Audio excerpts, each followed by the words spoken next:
So come on down or call and order now and experience our tasty oven-baked goodness. Domino's, the home of satisfaction. Hot Wild, call Domino's now.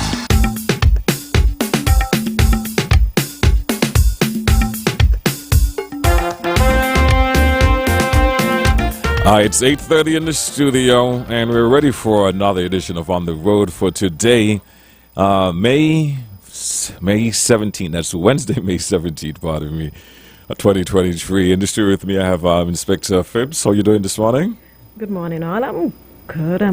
Welcome to the studio, as usual. Thank you, sir. All right, so let's get right into our program before we open the lines, let the public know what's on the agenda from you guys for this week, and then we'll hear from the public what's on their mind. For the program this morning, we'll be educating persons on the types of emergency vehicles and the use of the sirens. All right. Good morning, all, once again. We all know that there are three types of emergency vehicles, which are the ambulances, the police vehicles, and the fire appliance. However, these vehicles are fitted with sirens and flashing lights. We know that a siren is a device that makes a prolonged sound as a signal or warning. And these are attached to three set of vehicles that I've just explained. And again, they are all classified as emergency vehicles. Now, when these vehicles are on a call, they are always given the right of way. And I repeat, the emergency vehicles, once they have on the sirens and the flashing light, they're always given the right of way and may be exempted from certain basic road laws in order to reach the destination in which they have to go and deal with whatever situation. And some of these are, for example, they can run the red light and they can exceed the speed limit. However, this is almost or always done with the siren and the flashing lights to alert the traffic that the emergency vehicle is approaching. So now I would tell you the types of sound used by these appliances. That's the type of the siren, and I'm sure by now everyone could say, once they're in the home and they hear a siren, they could say, oh, this is the police, and this is the fire, and this is the ambulance. All right. So we have the wail, the yelp, the horn, and the holler. As regards to the police, the siren is normally used when we are responding to reports, escorting of dignitaries' vehicles to clear the road. The siren, it can also be used as a deterrent to crime and also to play a role in helping the police fulfill their duty, and are often used to signal other drivers to pull over during a traffic stop. The siren are only used if the other driver is causing a clear and a present danger, such as speeding. In the studio with me is Lamin Amaro Hodge. He works for the emergency EMS at the JNF France Hospital, and he too will give some insight on the way persons approach and how they react when the ambulance is in progress with the siren and the flashing lights. Good morning, Mr. Hodge, and welcome to the studio. Good morning, sir. How are you doing? I'm great. How about you? I'm wonderful. Nice, right. Pardon my tardiness. Today was an interesting traffic day, I would say. As most mornings in St. Kitts. It's getting a little bit worse. Yes. No worries. We'll give you time to put your phone on silent. Yes, I just did. Yeah, So there we go. All right. And we'll now hear from Mr. Hodge. All right, guys. Good morning, everyone. Listening ears. My name is Amaro Hodge. Well, Lamin Amaro Hodge, but everyone calls me Amaro. For the purposes today, I just want to point out that we as EMS, we respond to many different calls. And because of that fact, we tend to want to ensure that everyone is as safe as possible while we're using the roadways. In terms of the lights, as the inspector was indicating on the sirens, there are times that we use the sirens and there are other times that we don't. And for those times that we don't use the sirens, once the lights is on, it means that there's a patient on board. There are some patients that we cannot use the siren for because it increases their heartbeat, it increases their anxiety. And you're talking more along the lines of persons with mental issues, persons with heart conditions, and even generally persons who, even with asthmatic patients at times, because once they're frightened, it increases their anxiety and it makes it difficult for us to manage them in the back, right? And then the treatment gets much slower as well. But for us, yes, we do drive at high rates of speed, and that's primarily because it is very critical to get the patient to further their treatment at the nearest hospital. Sometimes, because we would know that there's Mary Charles Hospital and there's also Poxon, we would divert to the closest ones if we're in the rural areas. But within Bastia, we try as much as possible to hit directly to JNF for assistance. What we do in EMS is pre-medical here, which is done in the field. Once we get the individual to the hospital, or prior to that, we're already relaying information, vital signs, what their blood pressure is, their glucose levels, to the hospital so that they have a pre-knowledge of what we're doing before the patient gets there, so that they just continue from where we left off. Okay. All right. In terms of the vehicles, some of the guidelines that we use in EMS. For EMS in particular, EMS gets dispatched either from 911 or from the JNF hospital, where we have a dispatcher. The dispatcher would receive the call from the general public, and then they would call either one of the locations, whether it be Bastia, Mary Charles, or Poxon, and let us know where the patient is, what was reported at the time. So please be mindful that there are some questions that's going to be asked by the dispatcher so that we can better prepare ourselves for when we get to you. There are situations where we don't get correct information because persons don't want to divulge too much information. But when it comes to your medical health, there's nothing named too much information. Just answer the questions because it's very important for us.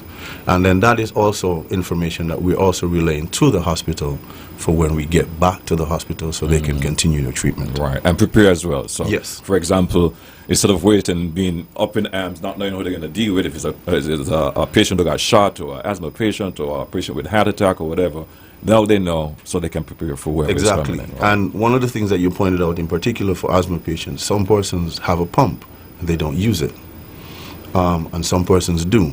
And when they use the pump, we also have to take into consideration that we have to let the medication try and work before administering additional medication. Right. And then the hospital has to know that so that they know how to treat thereafter. Right. All right. So information is very important. All right. In terms of the vehicles, once the dispatcher dispatches us, we try to avoid congested routes. So we try to keep visually the areas that we drive on a regular day-to-day basis and try and figure out what is the closest route that we can get to the patient, because it doesn't make sense if we're going to be going to, let's say, the square and we're going to go Kim Collins Highway or F.D. Williams Highway. In order to get down to the square, we'll go straight down Wellington Road. We know it's difficult going across Keon Street, so in our minds, we're already trying to figure out how we can navigate the traffic in order to bypass all of that. Because it's rush hour traffic, you would find some drivers will take the bypass because traffic will be much slower flowing, and at the same time, the streets are wider. So it's easier to maneuver. Very easy to maneuver. And what we do ask from the general public is just to pull over, not just stop, but to pull over, because we know that it's difficult hearing the sirens when the the glass is up, AC is blaring, music is blaring. I mean, I drive with my music every day, so, but be mindful that you also have your side view mirrors and your rear view mirror that you can always glance from time to time. Even though you may not hear, you may see the lights coming. There are record trucks that carry lights, police that carry lights. The police vehicle lights are, not as, the sirens, they're not as loud as the ambulance in some cases. And nothing beats the fire truck. So, but at the same time, just glancing would give you an indication that something is coming, and then you can prepare yourself for when you actually hear it, so that you can just edge over. Majority of the time we will try and stay in the middle of the road, except for when oncoming traffic is coming. If we cannot avoid it, we have to stay in the middle. Can I ask you this though? What's the purpose for the awareness campaign this week? The awareness campaign is for EMS is celebrating its 49th International EMS Week, which is next week from the 21st to the 27th.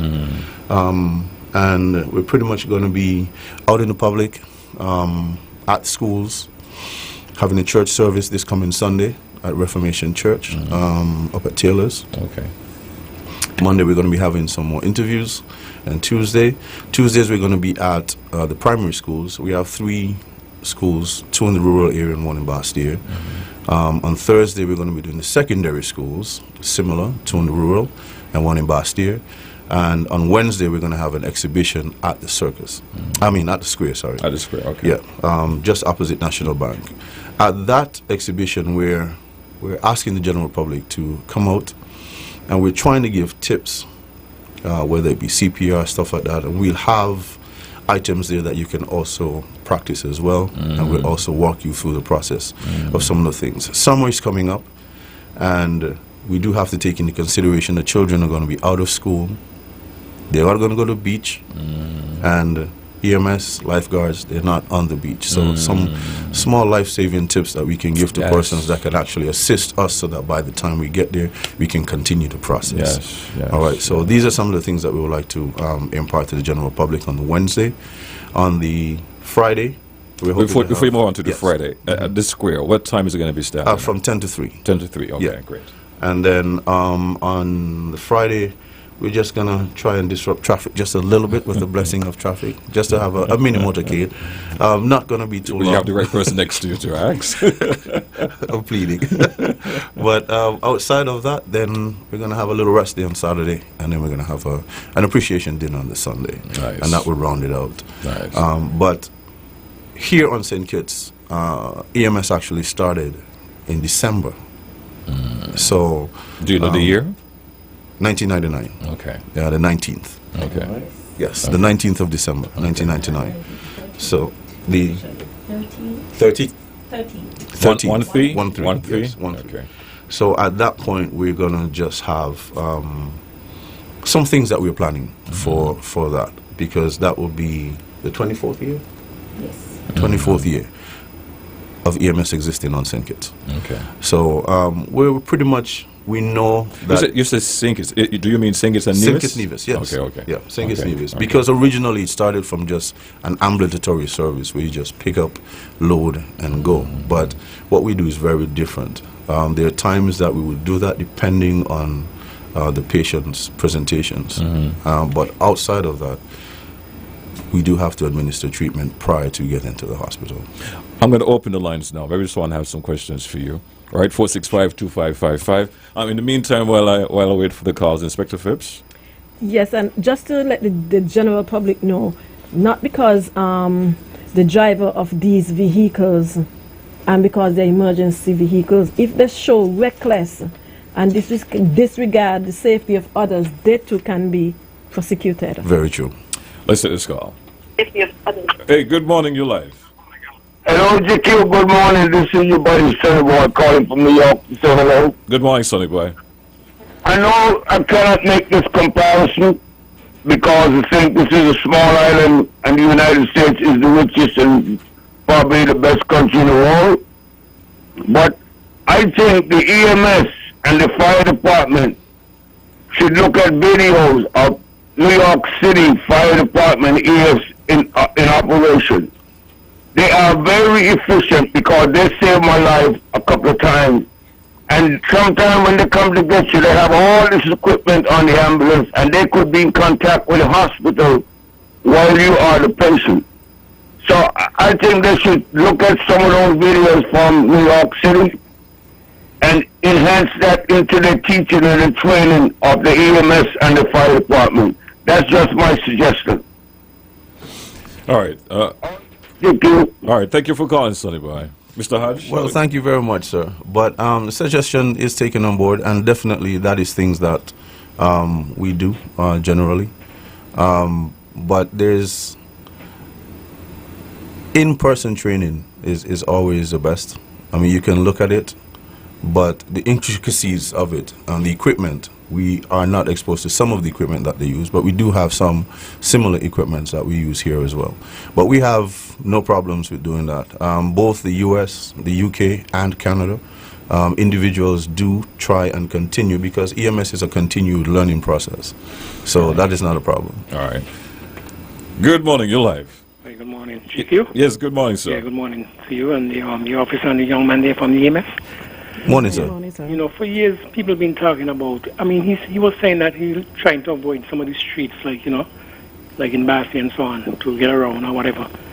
But, you know, for years, people have been talking about trying to get, you see, to the back of the bypass road there, up to the back of the hospital, where you have, like, the cable building area. Yeah, we know what you're talking about. Yeah, people, you're right. People trying to get a road, you know, for them to at least come down there, make it a little bit easier for them. I don't know if they consider it our. So you should, you know, they should think about that. All right, man. Thank you for your input and your suggestion, man. Inspector Phipps, and I'm sure, Mr. Hodge, that has crossed your table more than once. The suggestion for over there. It has. It has. Especially given that it's not much land space between the back of the hospital and the F.T. Williams, well, at least behind Buckley's, in between Buckley's. But that is also a consideration. I mean, nothing is off the table. Anything that can work towards bettering, improving the service, I'm all for it. What about you, Inspector? Any comments? What do you feel about that? Well, they would have to get the necessary person, the person with the knowledge and the scale of the grade of the area, and to ensure that a road is fitted. You can't just put a road and then after you put the road, when rain comes and it just collapses. So there have to be some. So you're not opposing the idea then? I'm not opposing the idea, but the persons who would be responsible should have a look in that area. Yes, public works and engineering. And they also have to bear in mind that the land there is other person's land, and if they are willing to sell to get such. So it'll have to be a collaborative. Collaborative, yes, effort, yes, sir. Good morning, you're live. Good morning, GQ. Good morning, man. I have a serious concern, officers. It pertains to the bridge, by Market Street. Yes. Now, when people come over the bridge from the church and they come over the bridge, they road on the left-hand side, right? The part on the left-hand side, it is paved. The other side is not so vehicle-friendly. So most of them come on the right-hand side, right? I am coming down Farmways Garden and actually coming on my side because they're driving on the right-hand side of the road. They just finished paving Market Street. They have sand and everything on the left-hand side, okay? But my concern is that I'll be glad if the road on the left-hand side can fit so that they wouldn't have to come on the right-hand side. They at the same time, they mark out the street properly, put that line in the road to divide the road. Because I sight myself, police and all, nearly run into me because they came on the right-hand side of the road. Because everybody wants to drive on the smooth side of the road. So can something be done about that? When you say run into you mean while you're driving? Yes, because when it comes down from Ways Garden, right? That's there by the gut.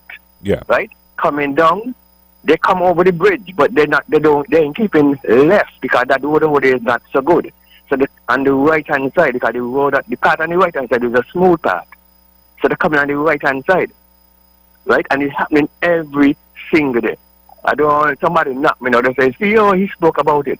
So I want to see if anything can be done, and especially the line. But then to put a line there right now, because the next side of the road is not completed, eh? But they do the next side of the road, even before they did Market Street. So to put a line in the center there and the road and things is like a waste of time. So let me ask you this. There's something to be done. Let me ask you, is it work in progress or has that been that way for too long of a time? It has been there for too long of a time, but, right, they now do Market Street, so that little section there, I mean, and it don't work for some time, right?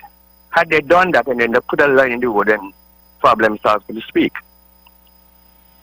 All right, I'll follow understand you. me? Yeah, I understand you. Yeah, but you need to put a line. So when you come over the bridge, you keep on the left-hand side. You know you can't go down to Market Street, but at least you could go, you know what I mean? Two things after.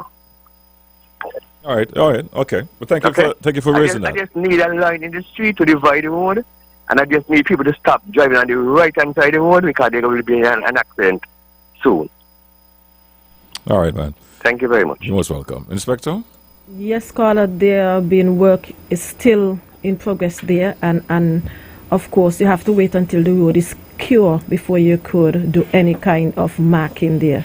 And you know, you cannot do two places at the same time. So as soon as they finish, they will continue doing. That's why the materials, the stone and the sand is still there, because they have more work to do in that area. All right, let's take this next call. Good morning, you're live. Good morning. Yes, morning. I'm very concerned with the traffic in Old Road Bay. Now, the light in Old Road Bay is awful. And I think you need to mark the road. Because at night, you don't know when you're on the edge of the road or whether you're on the rails or what. The road is wide, right? But I think it really needs marking.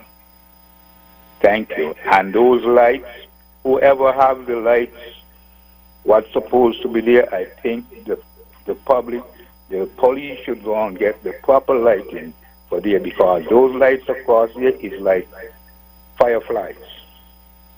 Thank you. All right, thank you for your input and your call. Inspector? Caller, I think there's some more work to be done with the Old Road Bay. I would have to contact Mr. Gilbert, and next week I could forward more information on that. In terms of if there's going to be an upgrade in lights and so on and so on. Yes, and the road condition itself in terms of the asphalt. Right. But I think more work supposed to be done in that area. Right. Question for you, Mr. Hodge. Our first caller kind of hinted, I interpreted it as we or EMS is not equipped to handle emergencies. Why he suggested we should take a page out of this book and that book.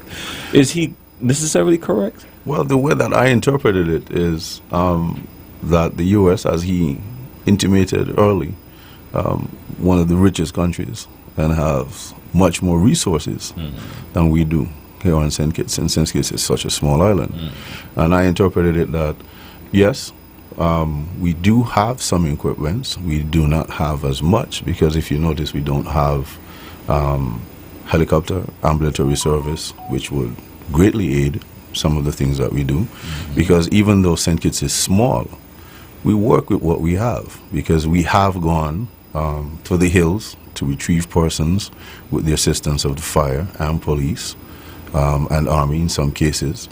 I myself has gone down into a ravine 100 feet down to retrieve someone who went over a cliff.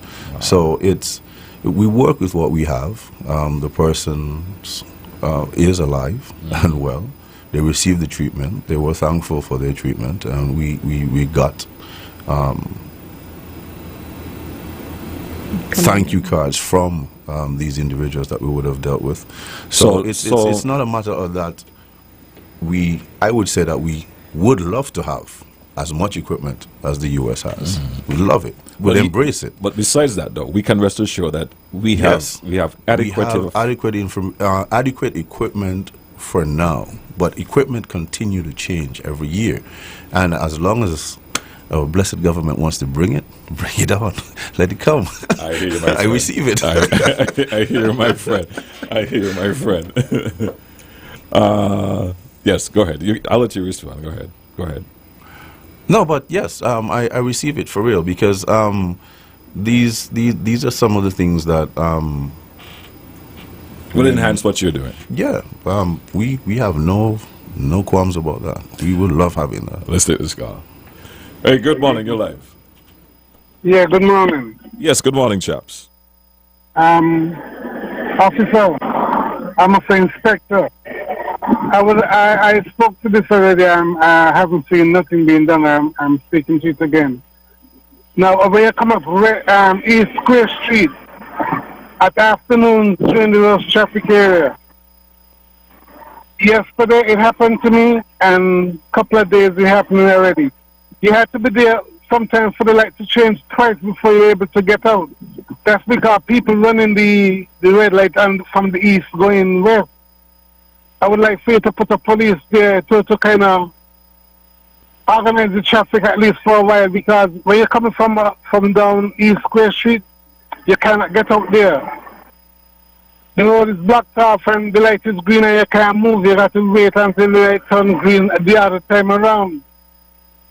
I think you all need to do something about it. I spoke to it already. So if you could please put a police there to kind of alleviate some of the congestion, so to speak. And please don't forget the parking for persons with disabilities. Thank you very much. Okay, caller, I take your suggestion, but you can also plan your route in getting to where you want to go. Instead of probably traveling up East Street, East Independence Square Street, you think about a road that is much slower, where the traffic is more slow, where you can get out easily. And you rightfully said it, that during that time the traffic is at the peak. So the lights, it depends on the time of the day. The lights alternate. Mm-hmm. So it's best if you plan and try to avoid that area at that particular time. All right, we have just about under 3 minutes to go before our 9 o'clock report. What I'll do, I'll let Mr. Hodge either reiterate or add anything he wants to add as it relates to your week of activities and awareness that you want to bring. But before you do so, I'm going to take my final call, if that's okay with you. Sure. Good morning, you're live. Hey, morning. Yes, morning. Hey, good morning, JQ. Morning, Ms. Phipps. Just an observation in listening to the program for a while. This program is for persons to call and, give suggestions and help the police to, come up with initiatives, because we got to bear in mind, and they know that they can be everywhere. So when we out here driving and we make observation, not like how the guy called about the incident over the bridge and stuff like that, I would really like to admonish the police officers that when people call, value everybody's contribution as meaningful. And stop telling persons that, like how you're suggesting with the guy that he can plan his route. Yes, you always plan your route, but I think suggestively that you can just say, okay, I'll go across there at that time of the day, or send someone there to observe the traffic to kind of understand what he's talking about. Because if you go in the traffic there, because if you come from Wellington, yes, it is Wellington Road. If you come from Pan Road, if you come from East Independence Square Street, you're going to get in the same problem right around that little Buckley roundabout right there. So, instead of telling him, plan his route, because sometimes it's not that easy, please just say, well, look, I'll have one go there, or I would go there and look at it, and then you come back and you say whatever. But sometimes I think you have the program for people to call in, and when you call in, like, sometimes you're telling people, better you ain't call. Because you want to hear from us, but you're still in taking things and trying to say, well, okay, let me be proactive about it and go and look at it and see what I can implement or what I can do to alleviate whatever the problem is. That's just my suggestion. No problem. You all have a good day. You have a good day too, sir. Yeah, thanks. I'll let you address that in your wrapping up, but we're short in time, so I'll give Mr. Hodge first preference, and then I'll let you end. Well, thank you. But as I close, I would want to say, for as much as possible, when oncoming ambulance is coming, lights or without lights, if you could just edge over to the side as much as you can, with time, it would be very appreciated for us and the patients that we carry on board. But for the EMS week, which is next week, we're starting on Sunday the 21st with a Thanksgiving service at the Reformation Fellowship Church, Taylor's. On Monday, we're having a live television stream where you can also ask questions primarily towards EMS professionals.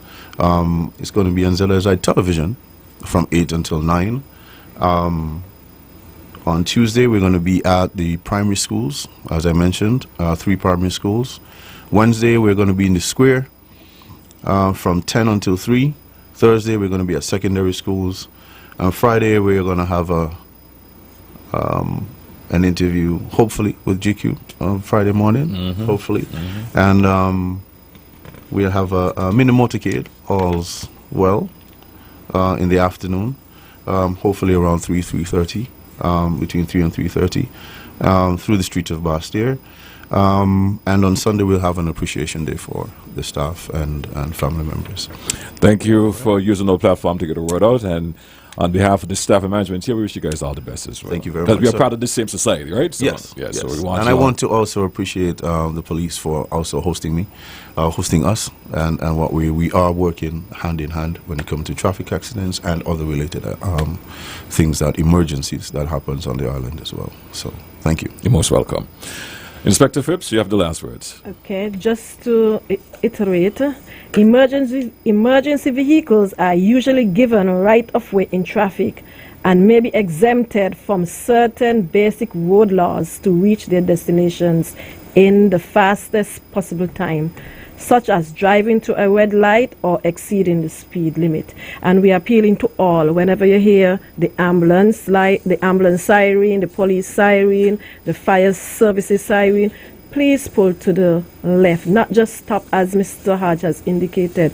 Please pull to the left so that we could have the free flow and safety of all. Thank you for being here, and then see you next week. I'm not sure I'm going to see Hodge next week. I'll see him on Friday, though. Looking forward to having you in the studio with me. Thank you for listening. Thank you for watching. Stay tuned. Our 9 o'clock report is up next. Coming to your compliments, The Grange.